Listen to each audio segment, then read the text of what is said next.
You are listening to the Everything Ham Radio podcast. This is episode number 41. Today we're going to be talking about Morse Code, and more commonly known in the amateur radio world as CW.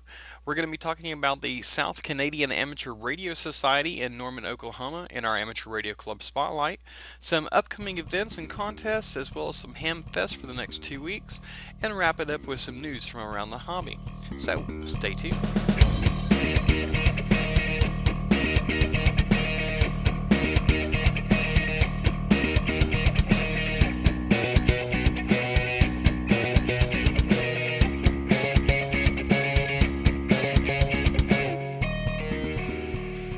And welcome back to the Everything Ham Radio podcast. This is episode number 41, and today, like I said, we're going to be talking about Morse Code, or as it's more commonly referred to in the amateur radio world as CW.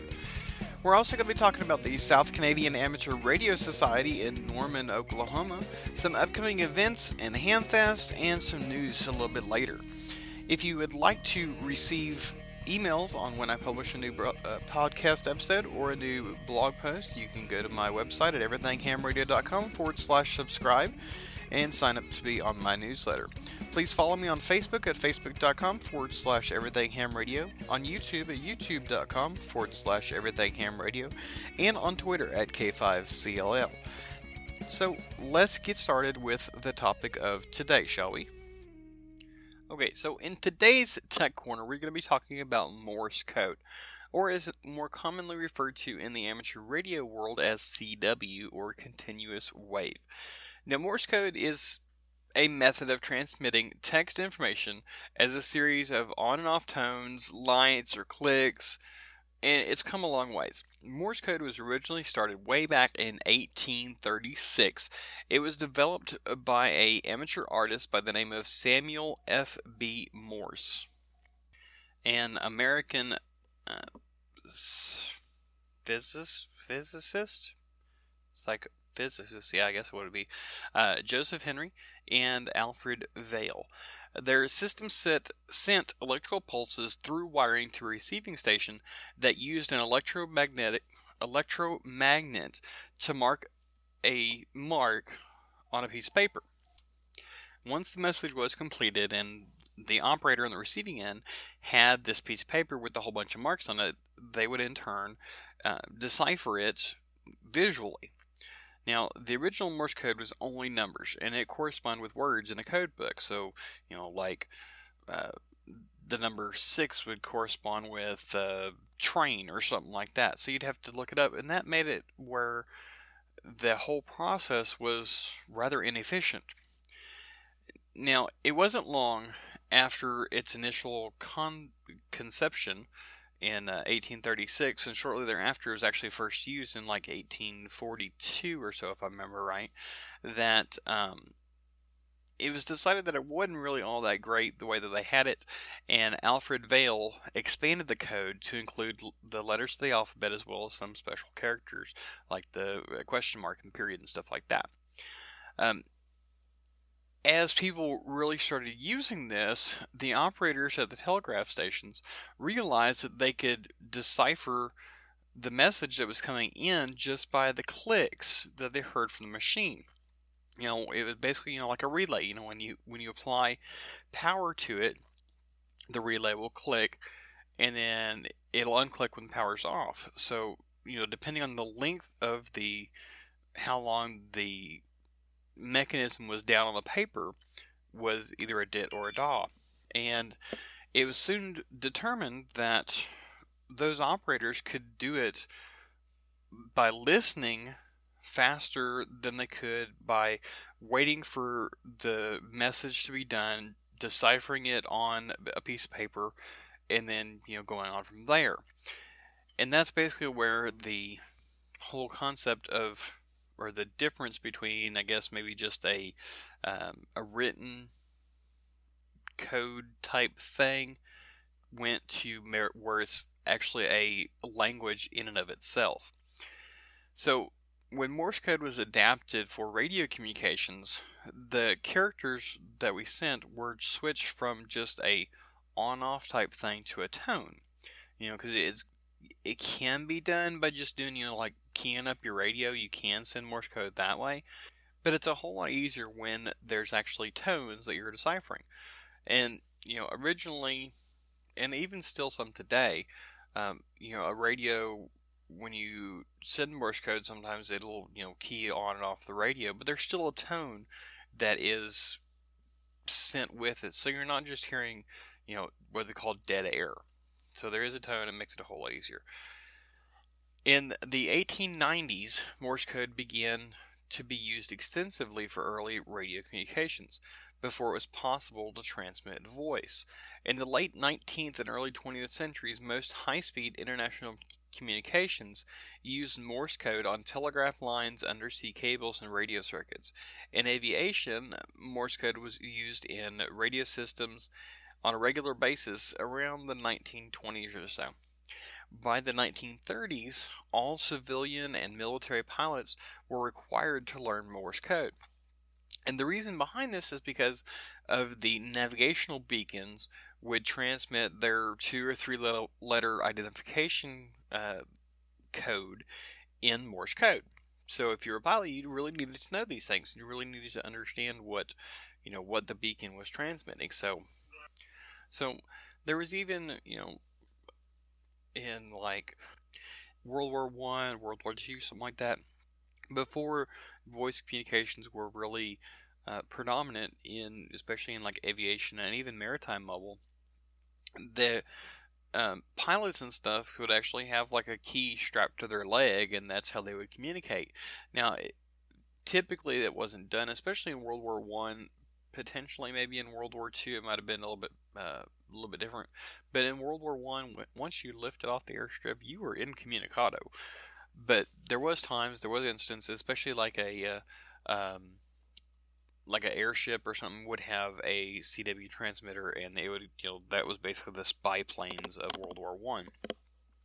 So Morse code had really been used a lot in history, especially in American history. My grandfather was actually a signalman during the shortly after World War II. He enlisted, I believe, like a year after Pearl Harbor, and he was a signalman. And what he would do is use a lamp on the top of a ship to communicate back and forth between other ships in their battle group. And that's what he did for his entire 4 years in the service as in the Navy. And then he went to the Marines, and I believe he was still a signalman then. But, so there's a whole lot of different ways to use Morse code. You can use it with light, you can use it with tone, you can use it on telegraph lines. So Morse code has been used extensively since its inception. Not only with military and maritime mobile and avionics and stuff like that, but also with you see in the old westerns and stuff, you get the telegraph station. That's how they did it. Except for there, they did it over telegraph lines that went along the railway. So Morse code really has come a long ways, and up until late 1990s or so, it was still something that you had to have. Whether you used it or not is a different story, but it was still needed. And up until 1999, the international standard for maritime distress call was SOS, and that was simply did it da da da did it. So that was up until 1999, but before then, it was actually something different. It wasn't always SOS. So anybody out there that's listening, if you know what it was before it was changed to SOS, please leave it in the comments of the show notes. And you can find that at everythinghamradio.com/podcast/41. Now don't cheat. If you know it, great. Leave a comment. If you don't know it, then read the comments, but don't pretend that you did, because that's just kind of cheating. So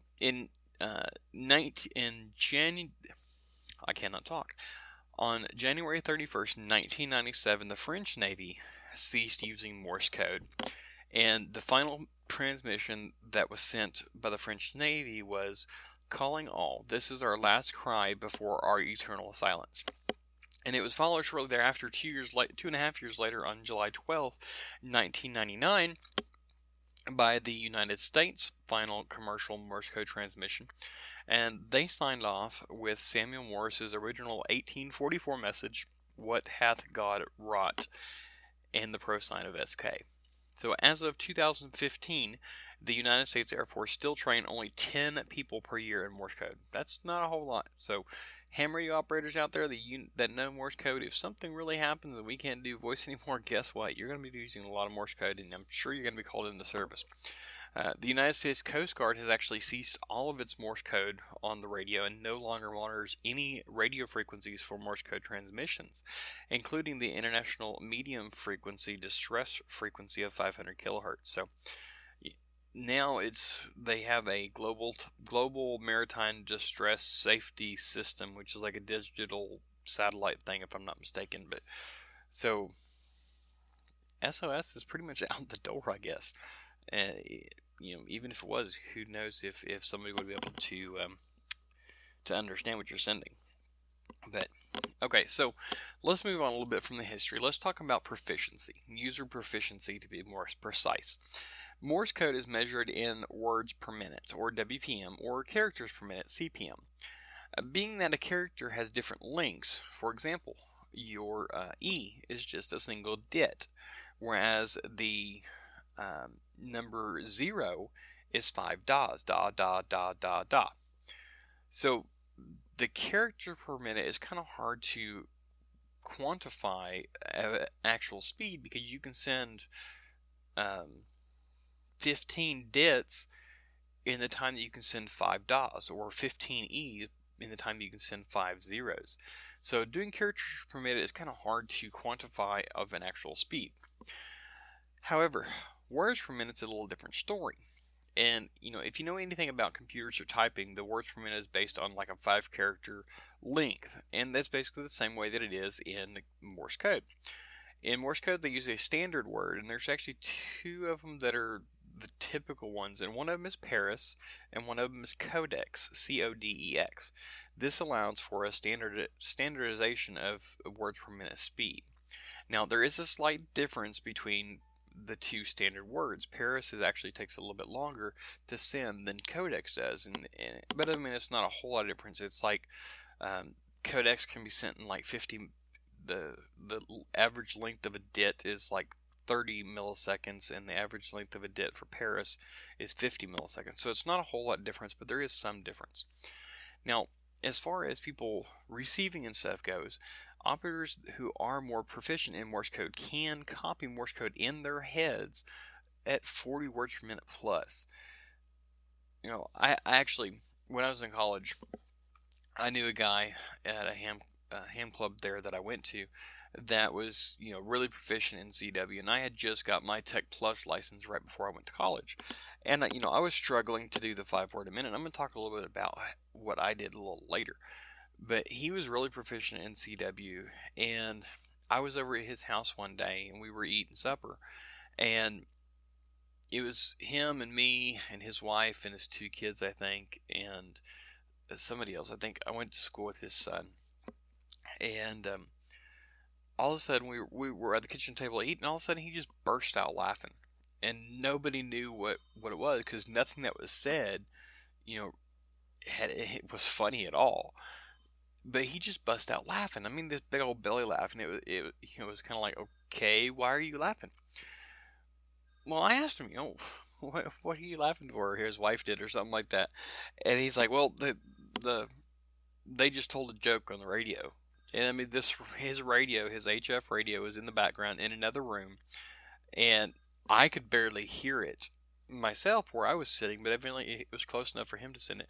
And the people that were on there were sending it like 30 words a minute or so, and it's fast, but he was listening to both our conversation at the table and also the conversation that was going on the radio in Morse code at this high rate of speed, and he was able to comprehend it.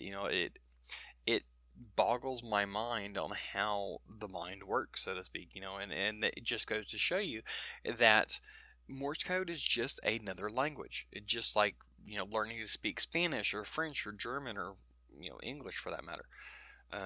Morse code is probably a whole lot easier to learn than English is, but that's neither here nor there. So, as far as the top speeds and stuff like that, there is international contests at code copying that are still occasionally held. The record for this was back in July of 1939, if you can believe that, in Asheville, North Carolina. And the Ted McElroy set the record for copying Morse code at 75.2 words per minute. Now, that's the official speed, right? I'm sure there's probably stations out there that can do, more than that, maybe even over 100 words per minute. But that's the official one, it's kind of like the Guinness Book of World Records type thing. You have to have witnesses and all that good stuff. But anyways, 75.2 words a minute, that's really fast. Okay, so today, among amateur radio operators especially, there are several organizations that recognize high-speed codability. One group consists of those who can copy Morse code at 60 words a minute or better. There's also a certificate of code proficiency that are issued by several amateur radio societies, including the ARRL. The basic award starts at 10 words a minute with endorsements as high as 40 words a minute, and are available to anyone who can copy the transmitted text. There's even things like on the Boy Scouts, you can get an honor or a stripe on your badge when you meet a certain requirement. With my church youth group, the Pathfinders, which is basically the same thing as Boy Scouts, but it's boys and girls together, and it's church-based and all that good stuff. But anyways, we have 2 honors, or 2 badges, that deal with Morse code. One of them is 5 words a minute, one of them is 10 words a minute. So there's ways to do that. But anyways, I actually have both of them. I actually got my general class license when the 13 words a minute was still required. But like I said, I'll talk about that here in just a little bit. Okay, so Morse code has been in use for more than 160 years, longer than any other electrical coding system. Now, what is actually called Morse code today is actually somewhat different than what it originally was when it was developed by Morse and Vail and what was that other guy's name? Henry.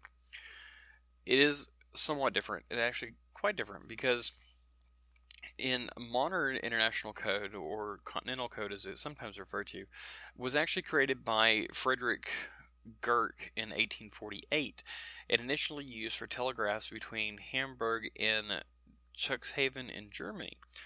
Girk changed nearly half the alphabet and did all of the numbers, providing the foundation for modern form of code. After some minor changes, international Morse code was standardized at the ITC, the International Telegraphy Congress, in 1865 in Paris, and was later made the standard by the ITU. Morse code's original code specifications, largely limited to use in the United States and Canada, became known as the American Morse Code or Rail Code. American Morse code is seldom used except in historical reenactments. Now, let's talk a little bit about the amateur radio side of Morse code. Okay, so the original amateur radio operators, or the first generation amateur radio operators maybe, use code exclusively. Since voice-capable radio transmitters did not become commonly available until around 1920. Until 2003, the International Telecommunications Union mandated Morse code proficiency as part of amateur radio licensing procedures worldwide. However, the World Radio Communications Conference in 2003 made Morse code requirement for amateur radio optional. Many countries subsequently removed the Morse code requirements from their license. And basically what it was, for all y'all that don't know your amateur radio history, before 2003, or like 2000, I want to say 2007, I think is when it totally got rid of here in the U.S. There were several levels that you had to have. Now, originally it was back in, I want to say like 91, maybe something like that. You had to have Morse code just to get in. And you had to have like 5 words a minute. You had to have your novice and your tech, or your novice, I think is what it was, to get your first license. And you required 5 words a minute. And then shortly thereafter, they put a technician class license in that didn't require Morse code, and it was called the No Code Tech license. Now, this was basically just VHF, UHF, and didn't have anything else in it. And as a no-code tech, you could talk all you wanted on VHF, on repeaters and stuff like that, but you didn't have any HF privileges. Once you took your 5-word a minute code, you became what was called a Tech Plus, and you had like from 23 or 28.3 to 28.5, I believe, on 10 meters for voice. And then you had, I want to say it was 28.1 to 28.3 on CW, and then you had also a sliver on 20, 40, and 80 meters where you could just use CW. So that kind of got your feet wet on HF radio. And after that, you had to have 13 words a minute for general and 20 words a minute for extra, I believe is what it was, if memory serves me correct. I know it's 13, but I think the extra was 20. So in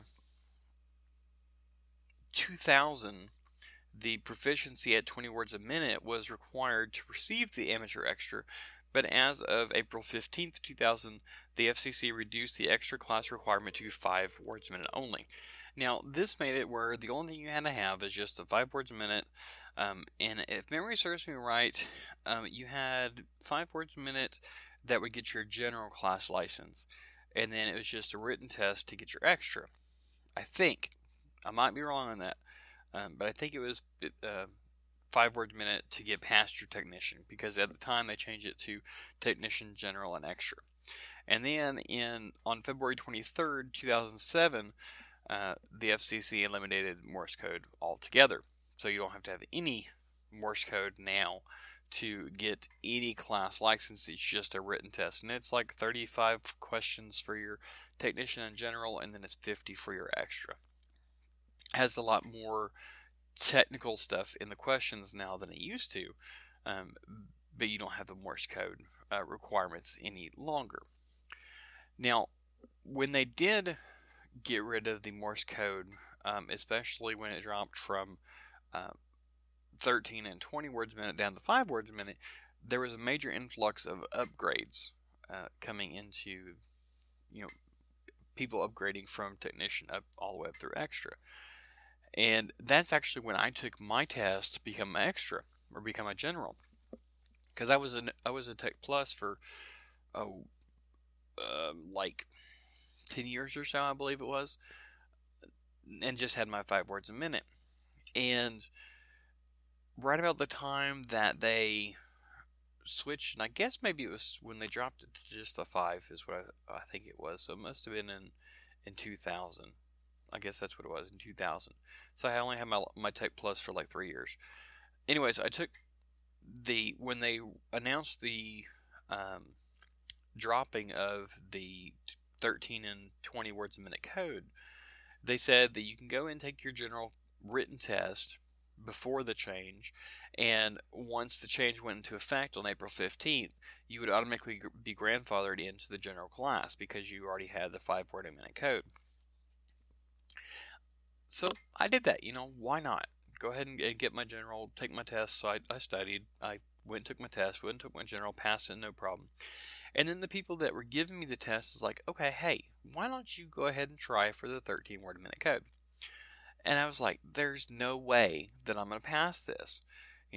It's been 2 years since I touched anything to do with CW. I haven't been practicing at all. So, there's no way that I'm going to do it. But they went ahead and talked me into it anyways, so I went ahead and took it. I struggled, and I didn't have perfect copy by no means, but I had enough where I had a solid 1 minute of copy, and it's like I want to say it's either a 3 minute or a 5 minute QSO that you had to decipher, and you could pass one of two ways. You can either have a solid minute of copy, or you can have you could answer a 10 question test. And I went ahead and did the 10 question test. I passed it, no problem. Except, I passed it, but it was like a 70, I think, because it was like, who's the sending station, who's the receiving station. And of course, call signs are the hardest to decipher on CW, at least for me. because you don't have any kind of predictability on what's coming next. At least with the words, if you hear like a th, more than likely it's going to be the, or you hear like a CALS, you probably know that it's going to be CLASS for class. But with call signs, there's no rhyme or reason on what comes next, so that's what makes it the hardest. But anyways, back to what I was saying. I took the 13, I passed the 13, and I got my general, my quote unquote full general before the 13 word a minute code was taken away. Did it give me a whole lot of... No, it didn't give me anything more than what it would have if I didn't take the 13 word a minute code, but now I can say that I passed my general with my 13 word a minute code. So, there you go. That and that and $1 will buy you coffee somewhere. Maybe. So, anyways, after 2007, when Morse code was totally taken out of the equation, there was a massive influx on people getting their license and upgrading and stuff like that. And it's really kind of a logarithmic curve if you look at it on new hams. It's kind of plateaued a little bit. It's not like it was, the first couple years or so after Morse code was gotten rid of, but without the Morse code requirement, it is a whole lot easier to get your license. So, but anyway, what are y'all's thoughts? What do y'all think about Morse code no longer being a requirement to have your license? Do y'all feel some of your older hams, if y'all are listening to this, do y'all feel maybe I don't even know what the word is I'm looking for, but do you feel upset maybe that somebody else is coming in there and just taking a written test and becoming an extra? I know that I've heard like war stories and stuff of people that say, well, you're not a real extra, or you're not a real ham, or you're not a real general because you didn't take your Morse code. And it's actually caused some animosity between some of the older hams that actually did take the 13 and the 20 word a minute CW, and those that didn't, which is sad. Whether you took the Morse code or not, or it's still, you're still an extra. You're still a ham. My feelings is get over it. But I want to know what y'all's feelings are. What do y'all think about Morse code being taken away from the requirements to become a ham? Okay, so now that we got that underway, let's talk about learning Morse code. So there are 3 major methods of learning Morse code in amateur radio. There is the mnemonic method, there's the Farnsworth method, and there's the Koch method, I believe. The Farnsworth method is probably the best, at least in my experience, to learn Morse code. That's not the way that I learned, though. When I learned Morse code, I bought a set of audio tapes and would listen to it while I was driving and stuff. And the way that I did the mnemonic method. Okay, the mnemonic method is fine if you never want to go above 5 words a minute, but it's really hard to expand your speed, because basically with the mnemonic method you learn the way a letter sounds by a phrase. Okay, so for example, the way that I learned it, the letter A, the sound like for it is say ah, and it had like this little flashcard thing, and it had this baby like yawning or something like that, and it was like say ah. And the letter B was like, the sound like for it was band rat-a-tat. So the code for B is da did it it. So band rat-a-tat. It's basically, it sounds the same. The problem with it is that whenever you go to expand or increase your speed of sending and receiving, especially sending, not so much, because I can send it like 20 words a minute. That's no problem because I know what I'm saying. But receiving, on the other hand, is a different story, because basically what your brain does when you learn it in a way that's like the mnemonic method, you hear the Morse code letter, and then your brain has to interpret what that sounded like to find the sound alike, and then it has to determine what the letter is. And it's even more so, because I had the flashcards, so I'd hear the letter, I would change it into the sound alike, I would picture what the flashcard thing was, and then I'd figure out the letter. So that really slows down your deciphering of what the code is. So it's really hard to move up any, and you have to basically retrain your brain to copy the code as the letter sounds like rather than what the sound like is. Now, the next method we're going to talk about is the Koch method. And basically, the Koch method and the Farnsworth method are really similar with one major difference. With the Koch method, you learn the Morse code at full speed, and that's 13 word a minute code.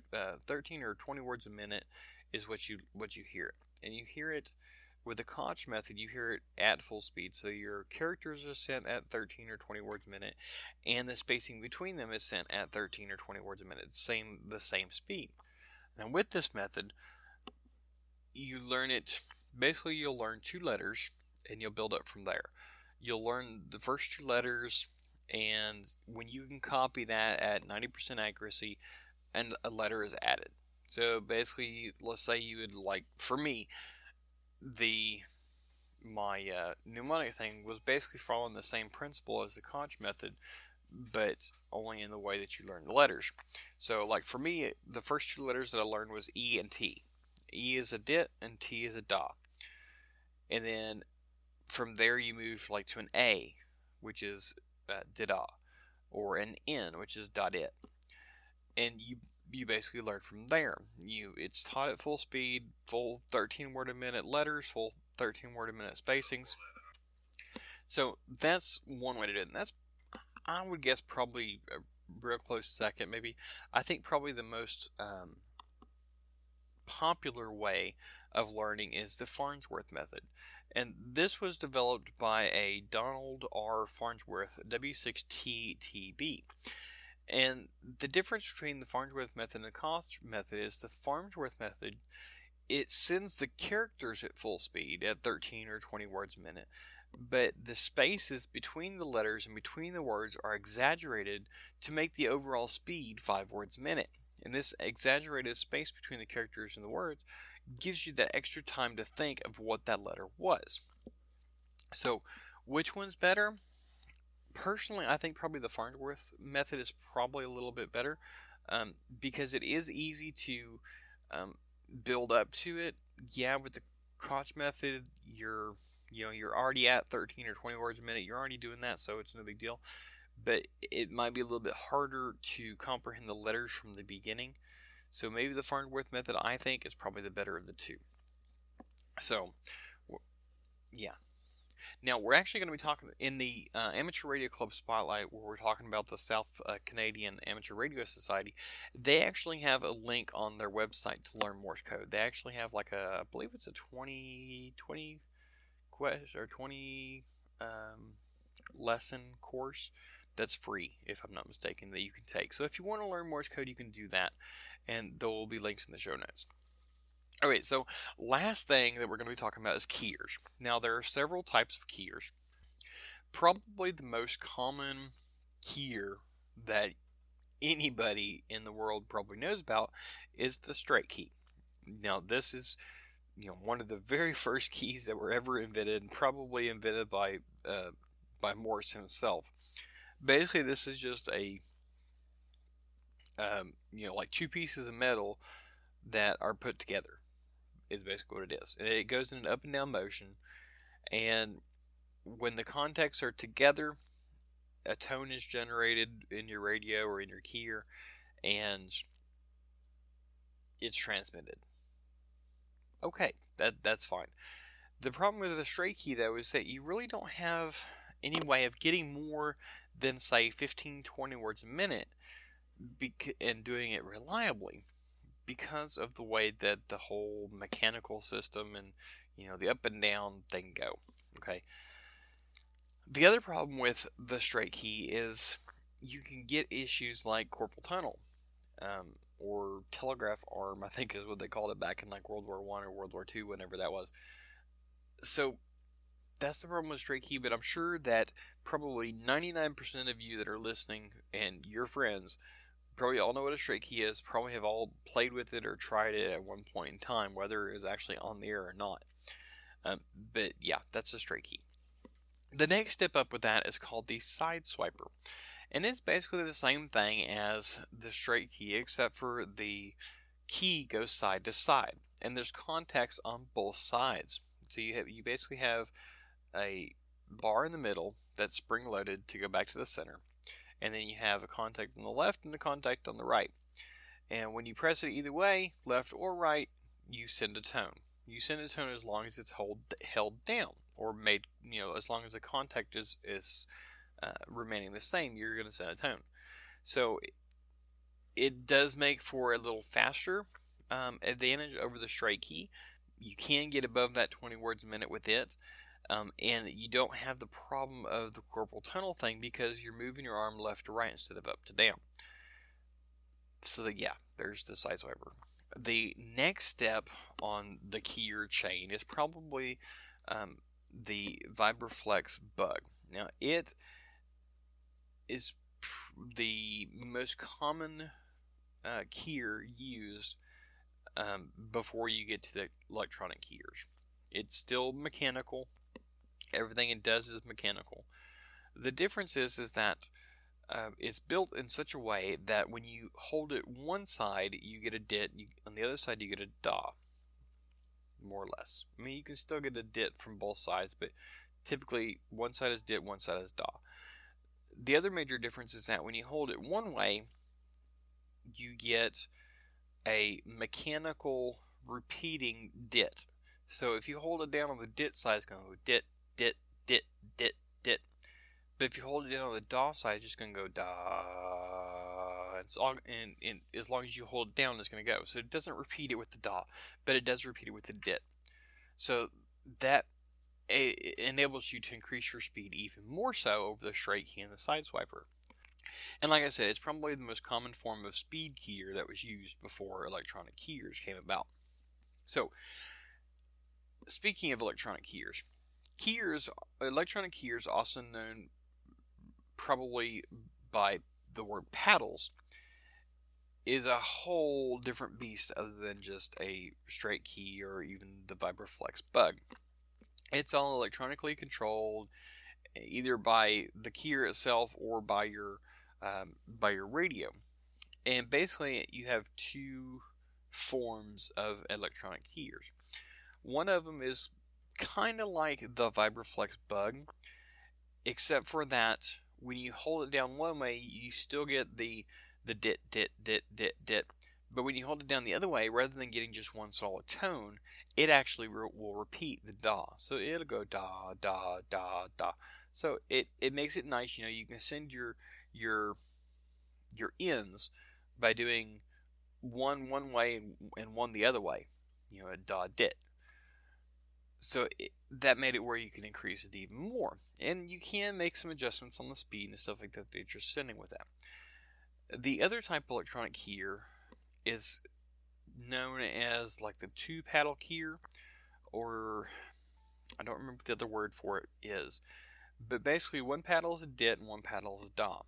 And you use it with your thumb and your forefinger, or your pointer finger, and you go back and forth.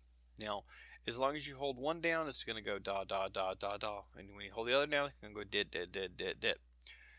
The difference between the two paddle keyer and the single paddle keyer is that you can also squeeze them together. Now, basically what it does is when you squeeze them together, the first one that makes contact is the first one that's sent. But then it will go automatically to the other one. So if you're sending like an R, you would hold down the DA side and then squeeze the DIT side, and the keyer would automatically send a da da da, which is really cool. And you can actually set it to where it'll do like one round, or it'll continue to do it, so it'll go da da da da da da da da da as long as you squeeze it together. Or you can have it where we just do it like once, so we go da da da. I've never tried one of these. I would love to actually try one of these, but I'm not really all that great at Morse code, so I would actually have to practice. But it would be really neat. I would love to actually be able to sit down and practice with one, like a practice keyer with the double paddle, because I think that would be kind of cool. And it'd be a whole lot easier than the straight key. Do do do do do do do do do do do do do. But anyways, yeah. So, okay, I guess that pretty much wraps it up on CW. Like I said, there is some additional information in the show notes you can go to. The Amateur Radio Club Spotlight has links to the South Canadian Amateur Radio Society, which has a lesson plan free of charge, if I'm not mistaken, where you can take a test to get, or take a lesson series to learn Morse code. There are several others. I know KB6NU, he is the CW geek. He has a book. I thought it was like a no-nonsense guide for CW, but I couldn't find it on his website. But he does have a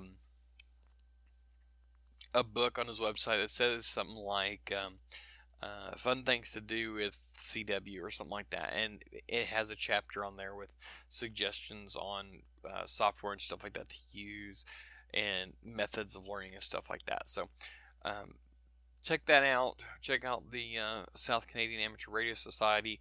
There are several apps you can get on your phone, whether it's iPhone or Android. I'll try to put links to some of the ones on there as well. And yeah, I guess that's about it. So let's move on to the next area, or the next segment. Okay, so I wanted to read you an email that I got, and I actually got permission to read this, so don't worry about that. But anyways, back in August, I got an email from a gentleman by the name of Fred Wilson, and this is what it says. It says, Curtis, just found your podcast last week, and I have been listening to all that I can find. I'm new to ham and am looking to take my technician class next month.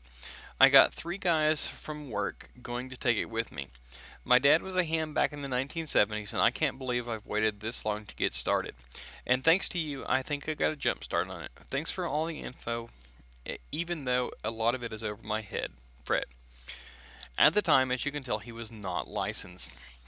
We talked back and forth a few times. We talked about things like, different radios that were good or bad, how his studying was going. I answered a few questions that he had. And as of last Monday, October the 17th, I got this email. And it says, Curtis, well, I did it. I couldn't wait for my friends to take the test with me. I passed the technician class this weekend. Congratulations, Fred. That is so awesome to hear. He goes on to say, I didn't know that you got to take the general test for free. I didn't study for it, but it was only 2 questions short of getting my general license. So now I'm studying for the general and extra. I'll let you know when I get my call sign. Thanks for the encouragement. I have learned a lot from your show. 73's Fred Wilson. He emailed me that on Wednesday. Then he emailed me that on Monday. By Wednesday, he sent me an email, and he got his call sign. His call sign is Kilo George 5 Papa Whiskey Alpha. My original call sign that I got from the FCC when I got my first license was Kilo Charlie 5 Papa Whiskey Papa. So he almost ended up with like the same prefix as I had. And I told him as such. His reply was, wow, that is close. Well, I'm already studying for my general and extra. Hopefully by the end of next month, I should be sending you a new call sign. I think the reason why I almost passed the general class without studying was because I listened to you every week. I have learned a lot from your show. Thanks in 73, Fred Wilson, KG5PWA. These types of emails are things that I love getting. They really make me think, just this one person has gotten help and got his license because of what I do on the air. And it just makes me feel, like all warm and fuzzy inside, and this is why I do it. This is why I do this podcast. And you know, for those of you that don't really know my backstory, I started a blog um, because I always wanted to be like a writer type thing. I did the newspaper thing in high school and stuff like that, and I always wanted to write a book or something. Well, I decided to become a blogger, and I did blogging for about a year or so. And as I was doing my blogs, I stumbled across a podcast with a good friend of mine, Kel Nelson, who at the time his podcast was called Photime, the other amateur radio podcast. And now, as probably most of you know, it's Ham Radio 360. It's probably one of the biggest podcasts dealing with amateur radio that's on the podcast market, so to speak. Kel's a really awesome guy. He's helped me a bunch, and he is a lot like me in a way. I mean, he is got a bunch of kids, and I typically have a bunch of kids. Right now, I only have two. He is two of his kids are adopted, which I hope by the time this airs that I know whether or not I get to adopt the two girls that I have now. Um, he lives on a farm. I live on a ranch. Both live out in the sticks. We both do podcasts. He was really my inspiration when it came to starting this podcast back in January and moving out of the blogosphere into the podcast sphere, I guess would be the word for it. But anyways, thank you, Kel, K4CDN, for the encouragement, and thank you, Fred, for the emails, and congratulations on getting your license. I really look forward to uh, possibly one day talking to you on the air or maybe even in person. And so, yeah. And Fred was actually the winner of the GMAG giveaway that we had several months ago, back in August. He actually won the GMAG battery charger, saltwater battery charger that was provided to us by Gigaparts. And by the time this episode ends or airs, our Nana case coupon code will expire. So I hope that each and every one of y'all took advantage of it. Um, I know as of this past Monday, I believe it was. Today is the 20th, and I believe I talked to my contact at gigaparts.com on the 17th, and he said that nobody had. Now, this coupon code is good until the 22nd, so this goes live on the 27th, so it's a little late to use it now. But I hope that y'all took advantage of that 10% off because these cases are really awesome. I wish I could I wish I could have kept the one that he sent me, but they're really neat cases, and I hope that y'all took advantage of that 10% off. I mean, they weren't that expensive. I mean, you can buy the cheapest one. I think it's like $25. The one that was given away was like 35, if I'm not mistaken. They go all the way up to 200 or something like that, and they're huge. I mean, you can put like a rifle or something like that in it. It's not just for electronics. But anyways, yeah, that's where I'm gonna leave it. If anybody else has any kind of questions or comments or thank yous or whatever, please you can send me an email at k5clm at everythinghamradio.com. I love hearing from y'all. I love hearing comments, criticism, whether constructive, uh, preferably constructive criticism over destructive criticism. But yeah, whichever you want to send me, I'd love to hear from you. So I guess let's go ahead and move on to the news segment of this episode. So last episode we talked about the Jamboree on the air. So this week it makes the news. It is time to file your JOTA station reports. And this came out on 10/19/2016 from the ARRL. Now that the Jamboree 2016 is history, the Boy Scouts are urging participants to file a JOTA station report in order to determine how things went. It's your perfect opportunity to share your stories, photos, and send numbers, JOTA coordinator Jim Wilson, K5ND, said.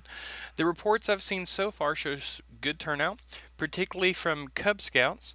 We feel this is due to the new requirement for the Arrow of Light Award that asks Scouts to participate in JOTA or JOTI.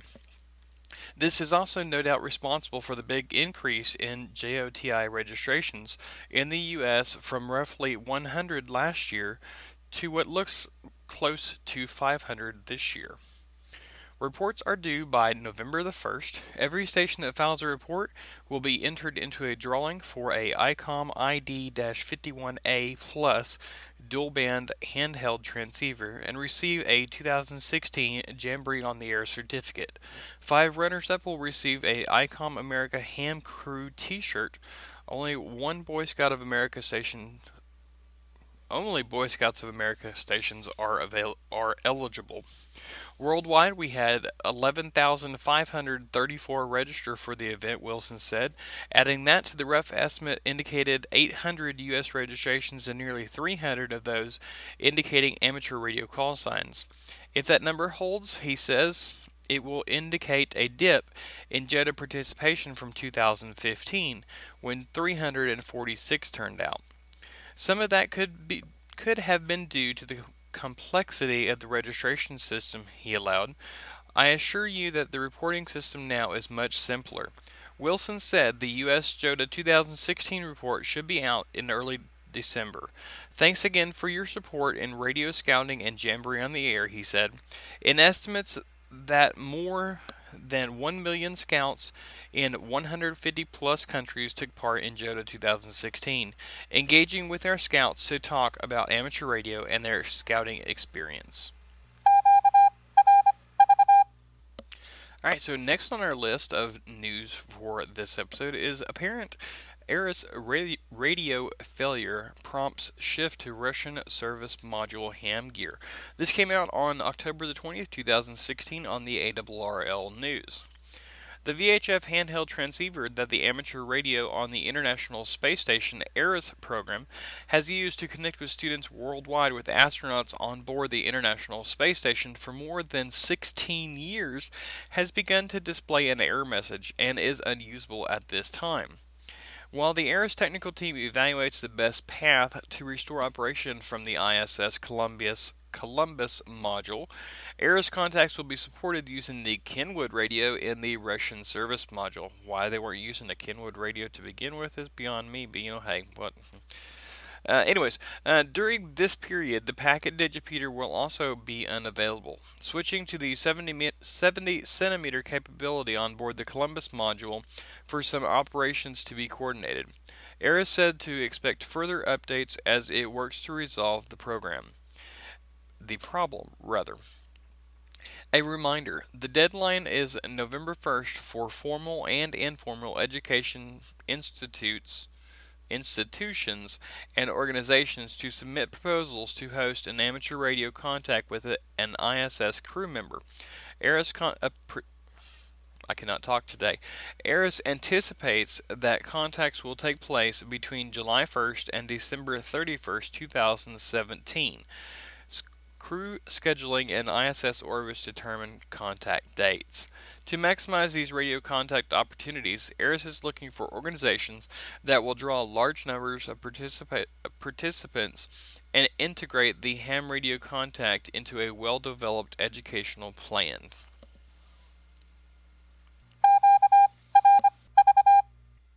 And last on our list of news, Georgia Section Manager will be changing on November the 1st. Georgia Section Manager Gene Clark, W4AYK of Albany, has announced that he is stepping down at the end of October. After serving since October 2009, David Benoist, I believe, sorry if I butchered your name, AG4ZR of Sonoya, has been appointed as Georgia's section manager, effective November 1st, to complete the current term of office, which extends until September 30th of 2017. When a section manager vacancy occurs between elections, the position is filled by appointment. Clark recommended the Field Services and Radio Sport Manager David Patton, NN1N, that Benoist succeed him. Patton then consulted with Southeastern Division Director Doug Raymond, K4AC, before making his appointment. Benoist has served as Georgia Section Emergency Coordinator and as Emergency Coordinator.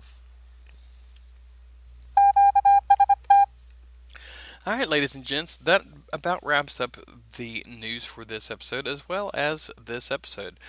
There has been lots going on this past week. I'm actually doing this whole episode in like a day and a half, so I'm hoping that I got everything. If I made any mistakes, I apologize for it right now. Please don't shoot me or anything like that if I did make a mistake. But please leave a comment in the comment section of the show notes, and you can find them at everythinghamradio.com/podcast/3041. That's the number 41. Wow, I can't believe I've made it that far. So there has been a couple questions that I've asked in this episode, and I just kind of wanted to re-ask them, maybe to remind you of the questions. First off, do you use Morse code?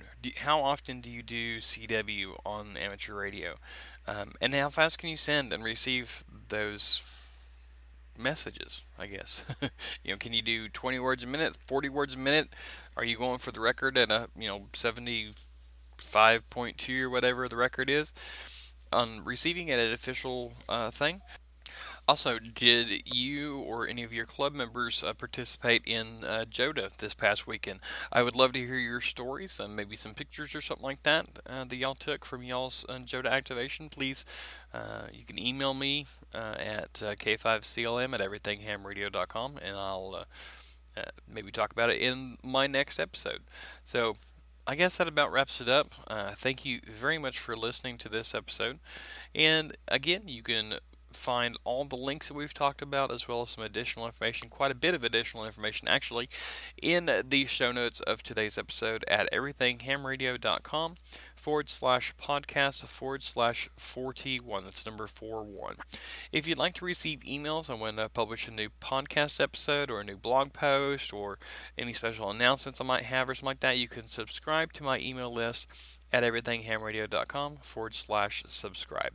Also, please follow me on Facebook at facebook.com/everythinghamradio, on YouTube at youtube.com/everythinghamradio, and on Twitter at K5CLM. If you like what you heard here on this episode, please share it with your friends. Please give me a star rating or review on iTunes, Stitcher Radio, or Google Play, wherever you listen to it. I'm on iHeartRadio and several others, I think. Several different social media outlets as well. So please head on over to my website for more information. Also, if you would like to help financially with this podcast, help it to continue, you can go to everythinghamradio.com/support. There you'll find 3 different ways you can be a financial supporter of this podcast. First off, you can simply make a one-time donation through PayPal. You can become a per-episode contributor through Patreon and donate $1 per episode, or $5 or $10 or whatever you would like. Or you can simply go to Amazon.com and shop like you normally would using my affiliate code. The prices for you will not change. I will simply get a advertising fee or a finder's fee type thing for most of anything that you buy. Also, I am working on trying to get some t-shirts made up with my Everything Ham Radio logo on there. So if you have any interest in that, please shoot me an email and let me know if you would be interested in buying a t-shirt. I am working on that, trying to hopefully get it up within the next month or so, along with several other type of t-shirts and different items. I will be announcing more information on that in a future episode. So until next time, this is K5CLM signing out. 73 y'all.